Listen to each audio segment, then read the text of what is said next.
Access denied.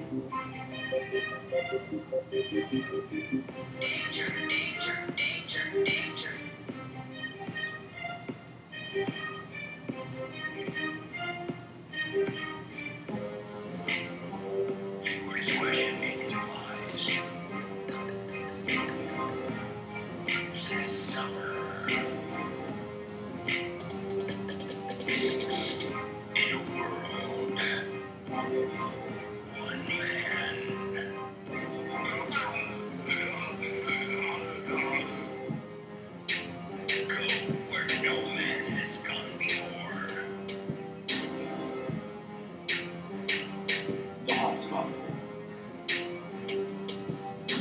The hotspot. Access granted.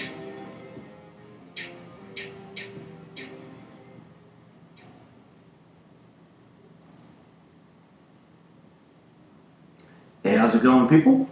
We're back. Another new episode. It's been a while, I know. But yeah, it's August 27th, a little after 9 o'clock. 9:22 to be exact. But yeah, so I know it's been a while. I did kind of, as they would call it, fell off, I guess. Just, things were stacked against me, and it was more easier to kind of justify letting myself get away from it based off of, you know, the unforeseen circumstances that were developed. But that is with my own doing, and I can't try to take one thing and stack it against something else, because that's not fair. I'm not trying to sound selfish, but I've done that with myself quite a few times recently in the past that I kind of caught myself with. One was comedy. Yeah, I wasn't really making a sufficient living from it, and I haven't by any means given it up at all. Just more kind of put it on the back burner for right now, just because,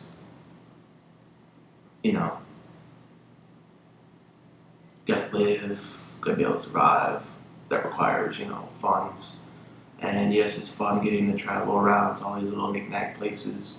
I was in, different spots in Brooklyn, just some real run-down, raggedy, little 18 to maybe 30 people max you could cram in these little, little bar to the side. And, yeah, pretty much like a 20 by 30 room with the bar inside it, and with the stage. Yeah, maybe fit 40 people, I don't know. But when I was there, I think it was like 9 one show, which is kind of fun for me in a way, because very like low gauge interactive with the people. Um, and I don't do like crowd work per se. Um, Not against comedians or personalities that do it, but anybody that is good at it, it's definitely a cliche talent. But I don't know, like, I'm not hating because I'm not good at it. I do crowd work, but I just don't strictly do crowd work. I try to tie it in with a joke. Um, like I have this little joke about, I don't know why, and one of the jokes is like about like skydiving and stuff. Yeah, sure, it's like a fun adrenaline rush, but you run the risk of shooting not opening up, and until you get like 200 hours. You're always strapped with some big guy, big strong strapping guy behind you.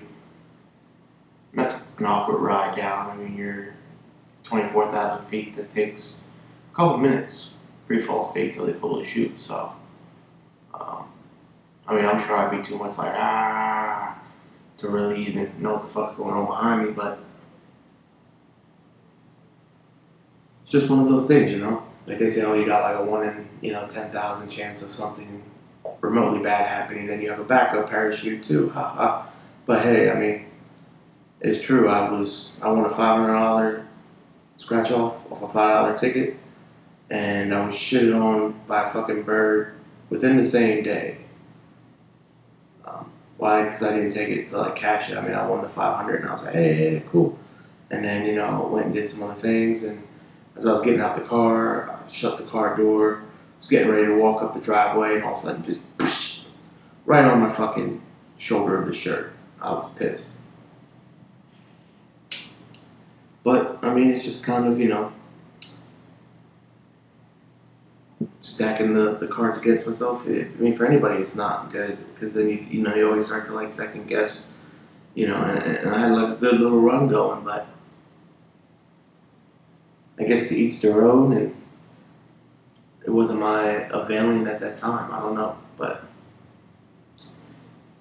yeah, I mean, we still got pretty much the same set here on the Hotspot Podshot. Put my little poster to picture good use there. Got that from the general manager at Applebee's when they were like renovating to like this different style, and they had all these pictures up and they were selling them. That was definitely one I had to get because I mean I'm anti-Ford and a lot of shit, but that is one beauty that they put a lot of eggs in that basket. But that is a cool basket, am I right? Yes, it is. And yeah, my later episodes you might have seen the telescope. I mean, I've had it for a while now. It's definitely, if you're even semi-interested in like space and stars and that sort of thing, I mean, I highly recommend it because, I mean, yeah, you're just looking really far away through a super, eyepiece basically. But it's just fascinating. Like I can't describe it. I wish I could. I mean, for anybody that isn't a stargazer, Jupiter has been pretty visible the past month and a half, 2 months. It's been a little below um, the star Antares. It's very bright. I don't know if it's the bright. It's definitely one of the brightest, maybe top 10.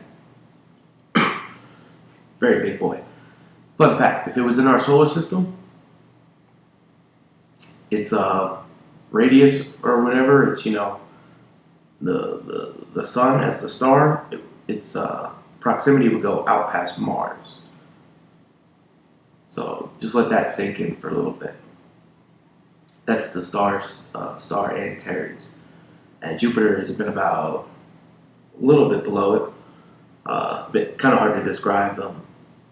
But if you're familiar with Earth's elliptical, it's basically kind of how things set or rise and set, whatever you want to call it.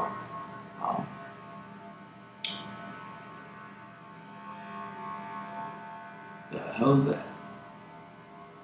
My apologies, it never fails around here. I'm looking at getting a new studio place. There's a couple places I've been looking at that are small little knickknacks. But yeah, it's kind of sad, but that's just the city that this has become. Good old Reading, Pennsylvania. But yeah, I mean, it's definitely it's been a hot minute, as they say in Red Dot. Probably been a couple months. I know I was initially having issues that started in like April, but January, February, March were very good months to start off 2019, and then it just kind of ended up going downhill a little bit.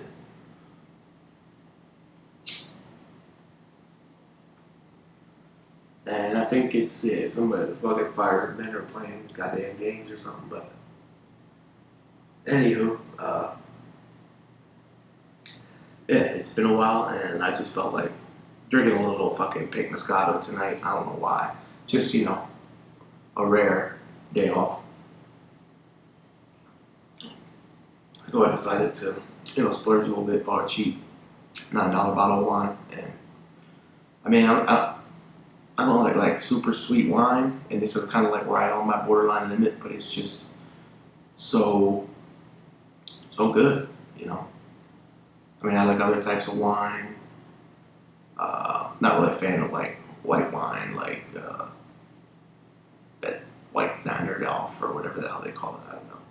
I'm not really a wine connoisseur like some people are. I know I like pink Moscato. I know I like certain types, and I mean I'll try almost anything. You know, went to this one fancy restaurant, and no, it's not Olive Garden, but they were doing like pretty decent wine samplings. I mean, it was like $70, but you got to choose like not really an appetizer. It was more like a 5-course meal. You get like the salad, and then like not even a bowl of soup, but it's more of like the little English cups that they give you with tea. Yeah, but anyway, it just felt like it was time to do one because I was like telling certain people, and I guess a couple people did check it out, and they were like, "You haven't really done shit recently," and I was like, "Yes, I know. I apologize. It's just kind of been a little rough, and I just kind of tend to."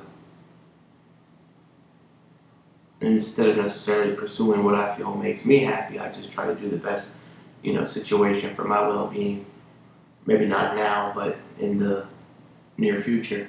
And then I just always try to keep, progressing the near future. And then maybe I don't give myself enough, window coverage gap between the certain spaces, but that's within my own wrongdoing. But, I'm back. I don't know for how long. This could be just like another one-hit wonder, but I have some stuff, and stuff's been going on if you haven't noticed lately, and that's why I feel I'm here. Everybody has a voice to kind of forecast certain things, and I've always felt like, why not be good, educational, or kind of like a third party wheel, whatever you want to call it. But in this day and age, that's not too bad because to me, it just seems lately it's been, one side versus another side with the optional third party, just kind of like, are you guys done yet?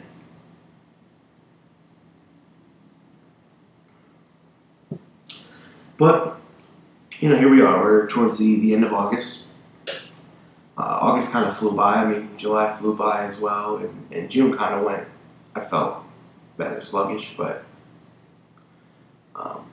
overall the summer went by pretty quick. I mean, not really a fan of summer. I mean, it's always, like, at least in this general demographic, maybe not hot, but always like humid, and that takes like tenfold over a lot of stuff. So, I mean, I can do a hot, like I was in Texas, it was like 103, and I'm like, it ain't that bad. I mean, yeah, a little hot, but just keep it moving. Don't stay in one freaking spot. I mean, I'm playing like basketball, and I thought it was nice. It's a dry heat. It's a dry heat, as they say in the South. It's a dry heat. Up here we have sticky heat. You don't like sticky heat.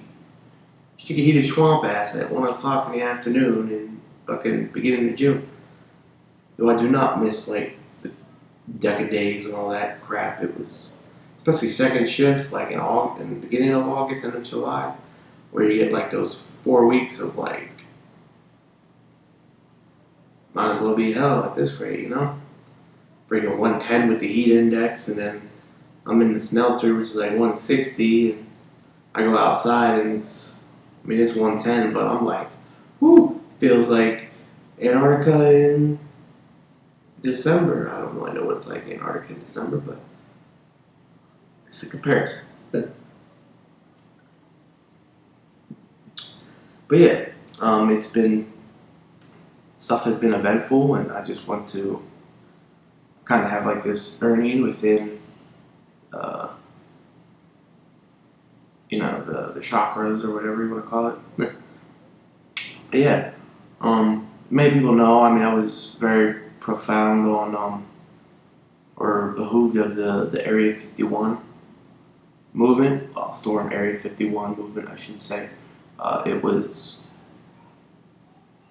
rather incredible, if I must say so myself.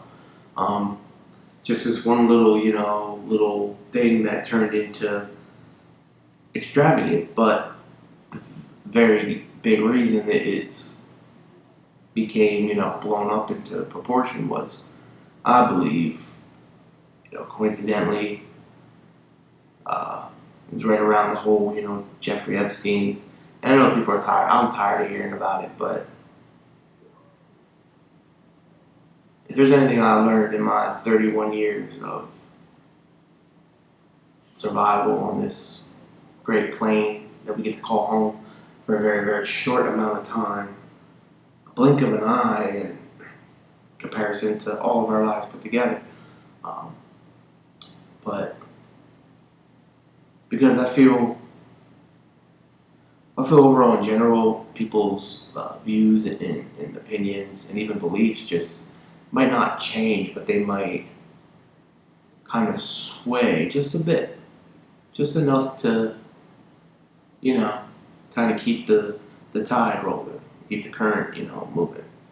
Just a little bit, not like, not rocking the boat, so they say. You're taking it right, left, really, fucking quick, but just a little, kind of like a swing where you're not even trying. You're just, use the body weight, just kind of, but that little, effect keeps going. And I mean, I'll be praised to freaking, I say, the great Alex Jones, because he was talking about this stuff like a decade ago, saying Epstein had a freaking secret island with like a mansion, and kids would go there and kind of be like little sexual servants and stuff. And it was, people were like, you're freaking crazy, you're nuts, what are you smoking, huh? But lo and behold, and yeah, back to the 31 years, I've learned that things are not always as they seem or as they're portrayed to be. I mean, just the whole story of it. I mean, do you read it? Did anybody like fully read it? It makes no sense at all. Again, in all major oopsies, freaking, we don't have camera of the incident. We had lots of cameras, but we just don't have the footage for it. So it happened that particular time and frame, even though there's, like 86,000 seconds in a day for those, a couple hundred. Oops. Nobody has that account for it. Nobody's, nobody loses a job, even gets, a 2-week little unpaid leave or something. Like, what is happening to society? Like, it's been crazy. But yeah, like I've always, I've said before, and probably plenty of my podcasts, that there's always like a cover up of something that's about the backlash. I've taken it back all the way to like the clown issue. If anybody doesn't remember that, just people were dressing up as clowns, or just maybe everybody's dressing up like clowns here and there. But apparently for this month and a half or 2 months, it was just boom, boom, boom, everything. Oh my god, fucking clown. Oh my god, this clown chilling in the woods looking all creepy. Like, everything became about, that.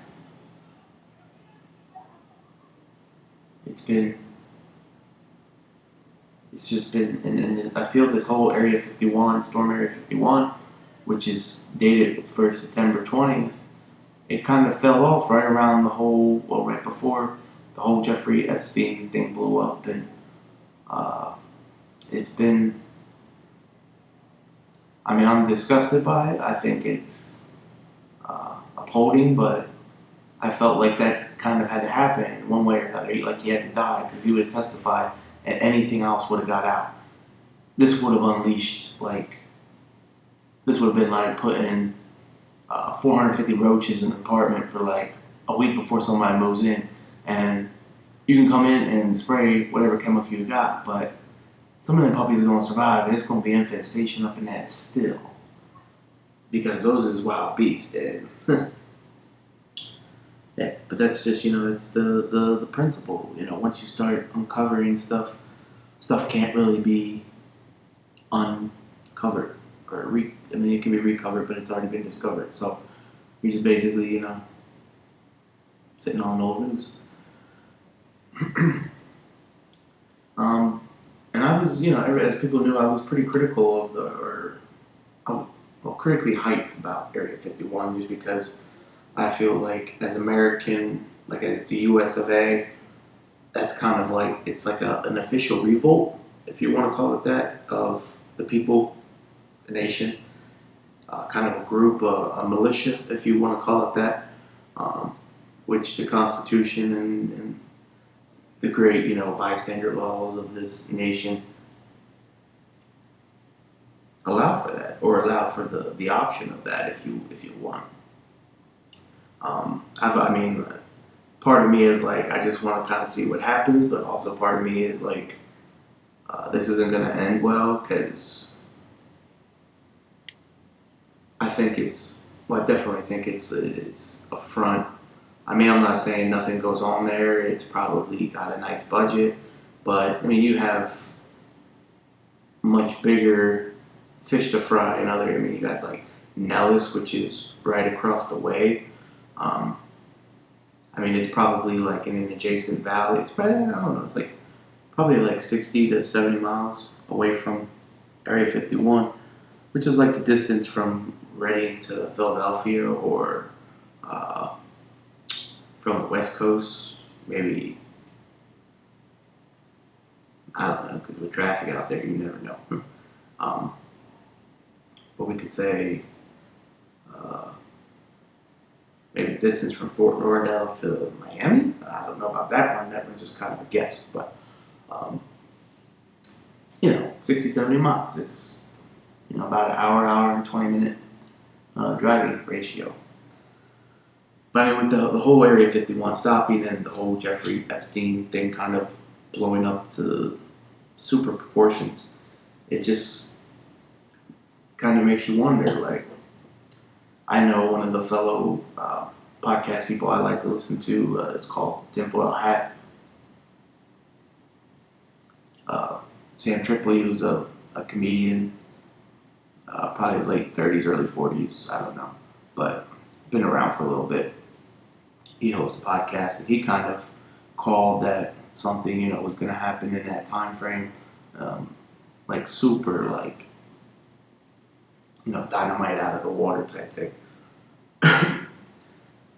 So, I mean, I don't know what I'm trying to get at here. I'm just saying that, it's kind of fascinating that they have to have like a cover story for every big thing. It's kind of like a diversion, which is what happens with news propaganda when only, 4 or 5 companies are. And think about it.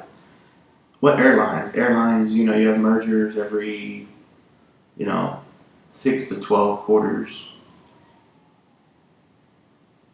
If they're not doing good profitably and they can make money with, do like a little piece rate commission type thing with another airline, they can kind of merge and you just have like kind of the big dogs slowly swallowing the little fish and they can say they're part of, the big dog, but they're not really doing much, in that. But, I mean, enough of that. I mean, the next big thing has been, I know most people have known about it by now, just because,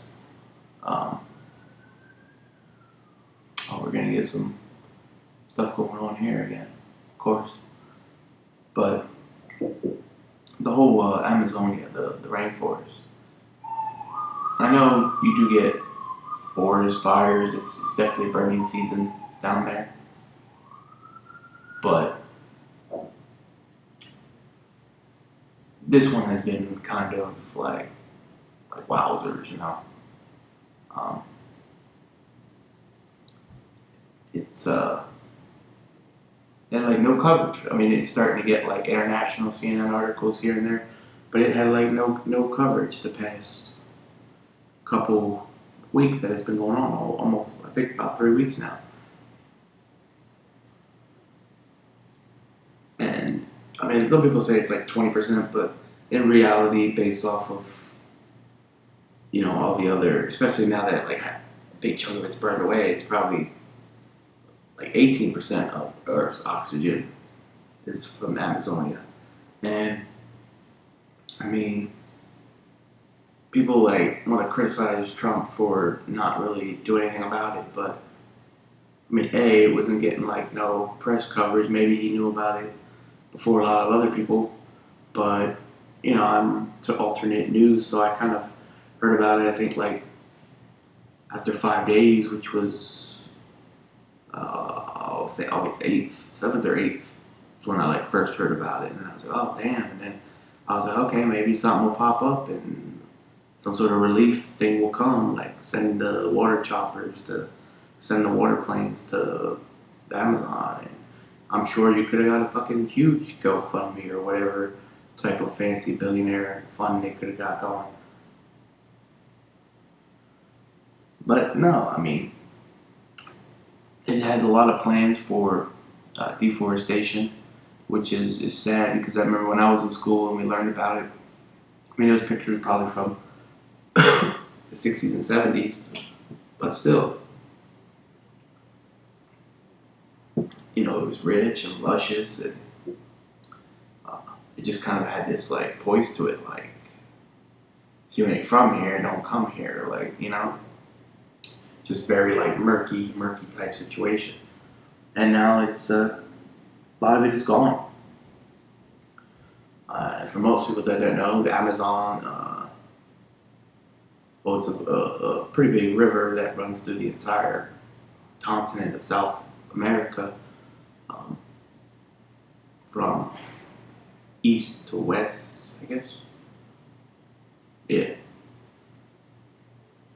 So that would be like a river from New York to LA. It would just cut the United States kind of in half. Maybe even a little bit bigger than that. I don't know, but pretty big. And it's a lot of rainforest, and it takes up a big chunk of Brazil and other countries down there. And it's really hard to see because it's you saw the news media covering the LA fires and all that, and I'm just like, I know it's sad to say, but I mean, I was kind of like, who cares? I was like, let the fancy celebrity's house burn down. Like, they got insurance. They can stay at a Hilton for a week or two. Like, it'll be okay. But this is not okay.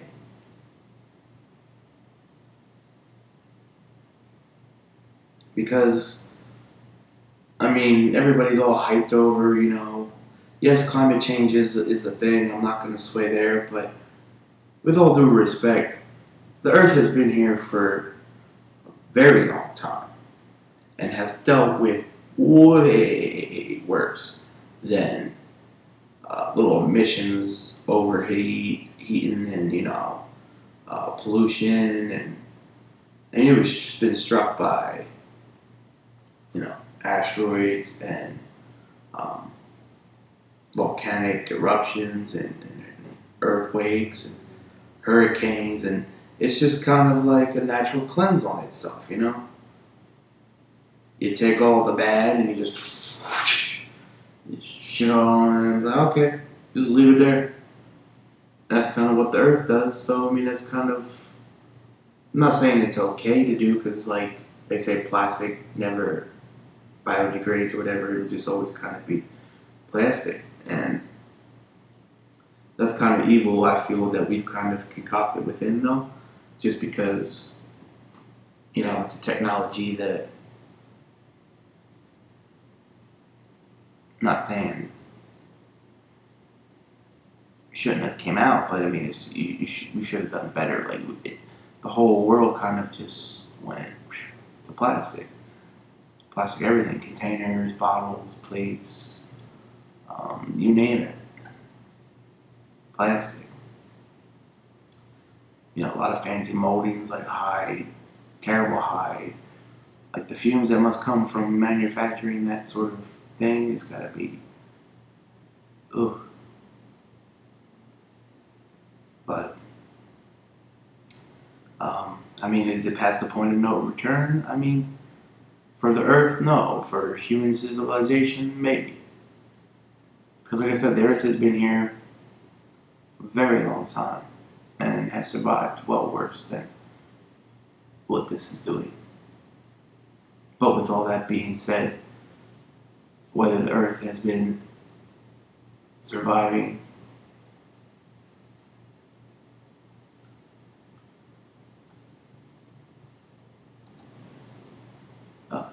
it's whether the Earth has been surviving or not,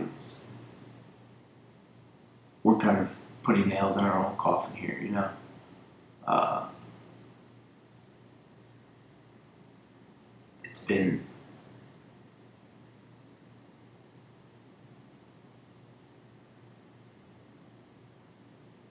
really hard to kind of proclaim it lately, but I feel that, you know, unless something happens soon, there will be past the point of no return. And as far as, you know, kind of putting the final nail in the coffin, and then that'll be it for us for a while. Because, I mean,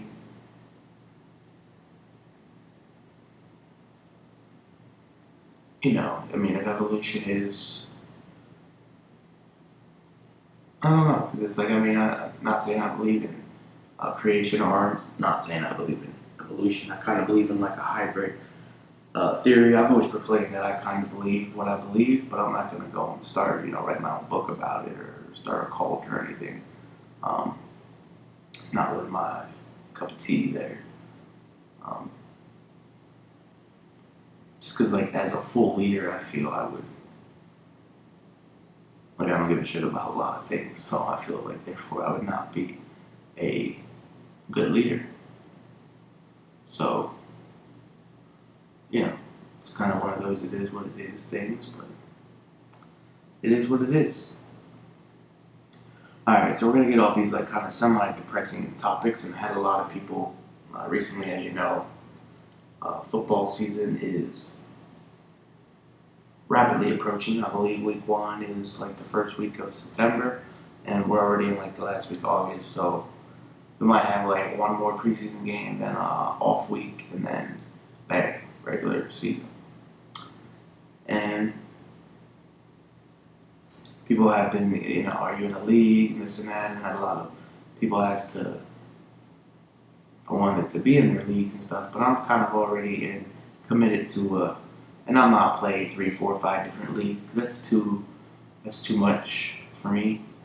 Definitely too much money going out for who knows. Maybe if you do good in one league, a decent amount of money, but I like to always do like the picks. You just pick the winning teams for each week, and then whoever has the best score gets like the pot, and then you just play week to week. Sometimes they say that. I remember one time they went like 4 weeks for 1 week, and I was like, dang. I remember I did horrible that week too. Like, I did win 2 weeks, but I only won like the 120 or whatever it was. It was $10 a week. I think 12 people, something like that. Yeah, it was 120 bucks. And then for the 4 weeks it was just under, I guess, 500. And everybody had to agree to it, and I don't know why, but I was like, okay, whatever. So I don't know. I haven't really been. I've been following a lot of the off-season stuff and the who's wants to be a good sport, who wants to be a little pouting baby. So with all that being said, I feel there's definitely a lot of hype around the Cleveland Browns, just because of a lot of acquisitions and moves, and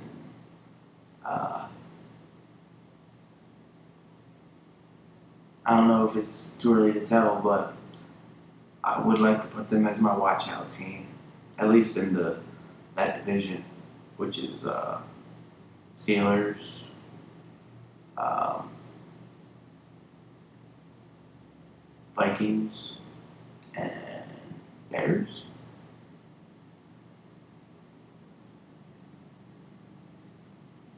No, the AFC. I don't know. Yeah, it is AFC. I don't know how it goes. But anyway, I know that would be there were Cleveland, Cincinnati, Pittsburgh, and Baltimore. So that would be that's the AFC. Sorry, I was doing the NFC. Phew. But my team, I don't think is really going to do too well this season. There's a lot of hype around them, but my team's the Cowboys. I'd like to think they're going to have one of their bounce back seasons, or not really a bounce back season, but they're expected to kind of push and probably do well, at least financially on the pay scale. And with all reserve, I mean, they should. But I don't think they're going to win the division. And I think they might make wild card. But if they do, that might be all they wrote.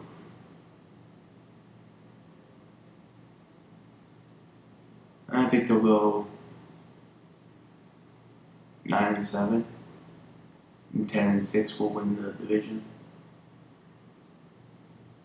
And you're probably thinking, who's going to be the division winner?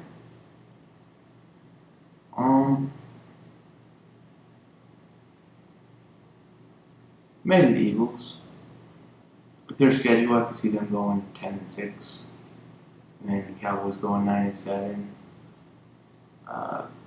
Giants and Redskins probably both finishing 7-9, maybe 8-8 for the Giants. And who knows? Maybe the Redskins go 10-6. I don't know. I know they play the Cowboys. I think it's week 2, September 15th. I hope it's on TV because I have off and that's my birthday celebration thing. So, yeah. I mean, as far as everybody wants me to pick my freaking Super Bowl picks already, it's way too early for that. But I mean, you got to look at kind of the beast last year and see if they can kind of keep where will Houston go? I'm kind of interested with them in the AFC South. Just to see kind of what's up with them.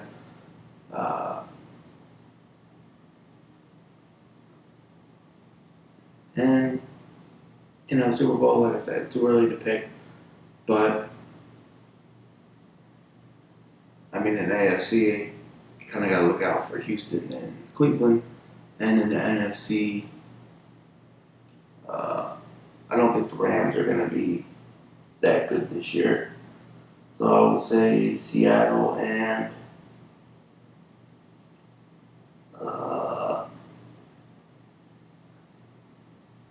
Saints, buddy.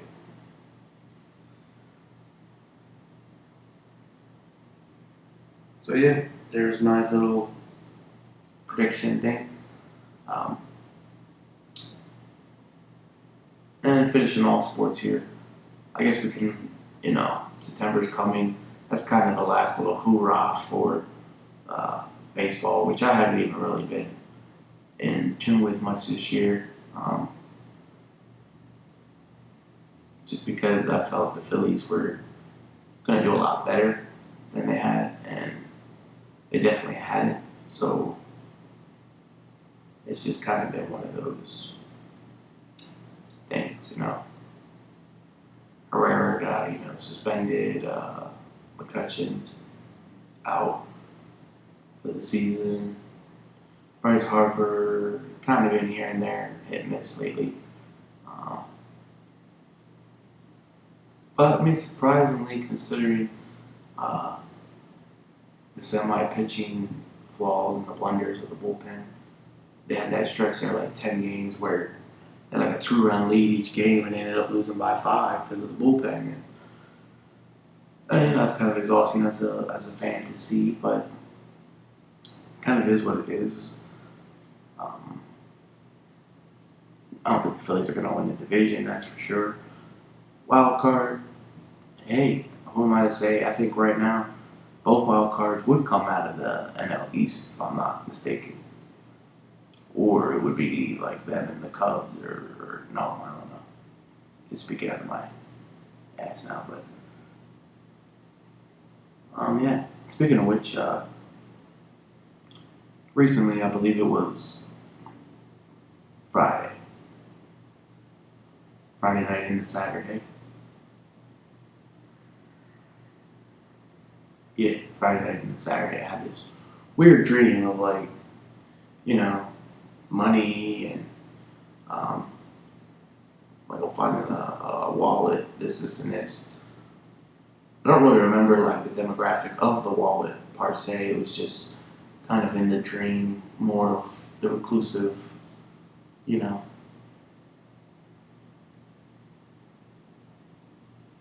the reclusiveness of, finding a wallet because, you want to see if this was like, well, not gonna lie, everybody sees like if there's money in there, whether you're an honest person or not, you're always gonna see if there's money in there. What were they packing around that they didn't have a care in the world for?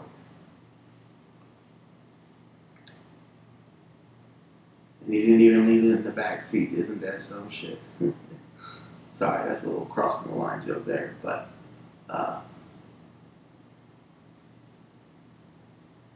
yeah, I don't know. It was definitely a weird dream, but then you find out, waking up, going to work, that's right after the sleep, uh, or waking hour nap as they call it.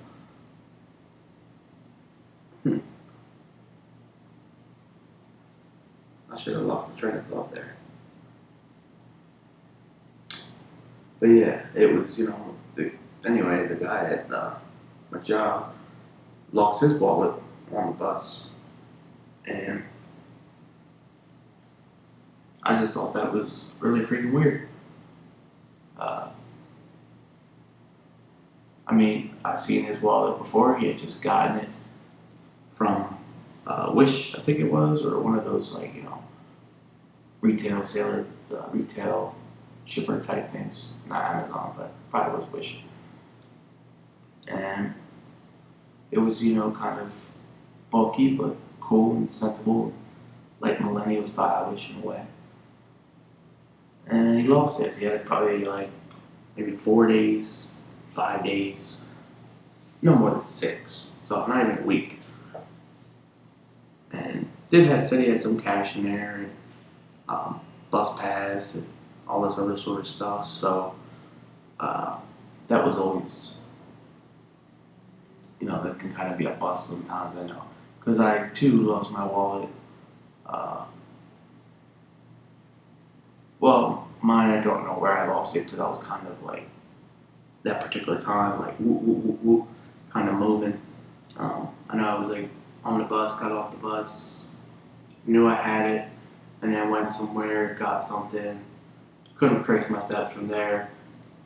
Excuse me, to the next place, and then went home, dropped off the stuff, left, and then went to go do something else. And I needed my wallet, and that was when I was like, hey, I didn't have it on me, and then I went back to the place, checked around, couldn't find it, and just kind of knew, like, yikes, it's probably gone. Because people are very, probably negligent to turn something in. I mean, unless you're there on the spot. Because that's like immediate empathy no matter what. Like, oh, wait, you forgot. Yeah, he's gonna be like, hey, there's leave a wallet there, it's mine now. Like, no, I mean, maybe if you're like a crazy psycho person, you would, but I think most moral, human, civilized people would be like, oh, miss, or sir, you left your little clutch or your little man baggy purse thing. I'm just glad, like, I think it's cool fanny packs made a comeback because I remember when I was a kid, like those were the thing, and then when I was a teenager, it was just like, what are you talking about? Fanny who? Packs what? It was just never spoke with people again, kind of. So you just dropped off the face of the earth, and then I would say in the past probably 2, 3 years, slowly I've been seeing a lot more of them. That's cool. It's kind of like seeing like fellow podcaster people in the out and about. Usually, what's up, man? How you doing? Well, head nod, flick of the nose or ear or something. I don't know.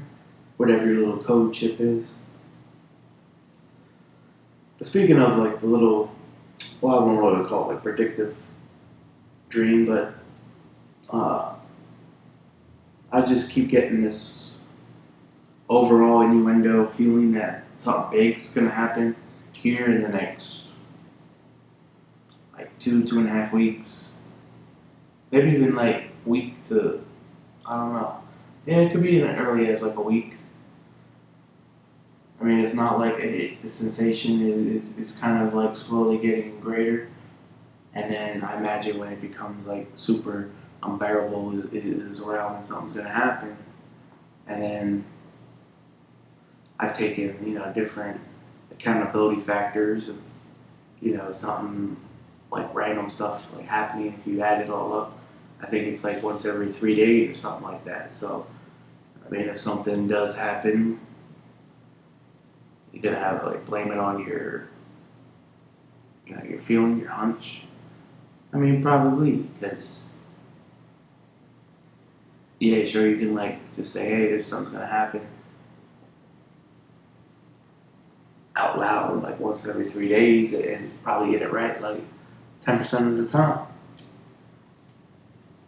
Just because you're 1 out of 3 days, but you can't take. You have to be pretty specific. And I'm not really being that specific, but I mean I'm talking like this is gonna be strange because there's no like subplots developing right now. Maybe, just maybe, the Amazon story is the buildup of something big gonna happen. And some people have said, well, what if the Amazon thing is your little thing? And I'm like, no, I keep getting these. Maybe something's gonna happen down there, and it's just gonna be like World War III. I don't know, like that. Oh, now that I think about it, that's not too far fetched. Because from what I heard, the little president, Boslavian or Bosavio, whatever the heck his name is, president of Brazil, he apparently doesn't want to help with that at all. So that's kind of like a strange little conundrum. But I feel, yeah, like the end of next week to the end of the following week. So kind of like a 7-day cushion. Let's say like the 6th through the 13th. Wait, is that Friday the 13th? I don't know. But, anyways, I'm gonna get to closing here because I felt like it's been kind of a run off here. And who knows, maybe after re-listen, I won't even publish this one because I got away from the YouTube live stream stuff just because I don't know. I just felt like everything was so kind of like rushed on the spot. This is more, I can kind of like, I know I'm not live streaming, so I can be more relaxed and casual. And with live streaming, you get the, like, at least I know I would have the analyst tracker on the side, and you see like 3, 4 people, and then it bumps up to 5, and you're kind of like, and then you kind of get off track with your train of thought with that, or at least I did on multiple occasions. So, to me, it is what it is, but and with closing, I know it's kind of sad because I feel like this whole episode has kind of been on the sad side, predicting, something's going to happen, my team's not going to make the playoffs or not do anything again. it's just the world seems so like potent lately, you know. But within closing, I think also another prediction: fast food will go semi AI within the next 5 to 7 years. So like 2026 to like 2028, it's gonna something's gonna pop off. You're gonna go in there, little robot's gonna be making your burgers and stuff. It ain't gonna be no Antoine or Carlos or Brett or Devin. No more of that. So that being said, I hope everybody has enjoyed my recent, thoughts and endeavors on recent encounters. And I have looked at, the email for the show and felt like I got a lot of hate mail, so I haven't really been like looking at it. But I will, if anybody has any questions or ideas, concerns, whatever, I am going to be looking at them in the very near future. So I apologize, but I hope the wait was semi worth it. It felt good. So peace, love, power, positivity.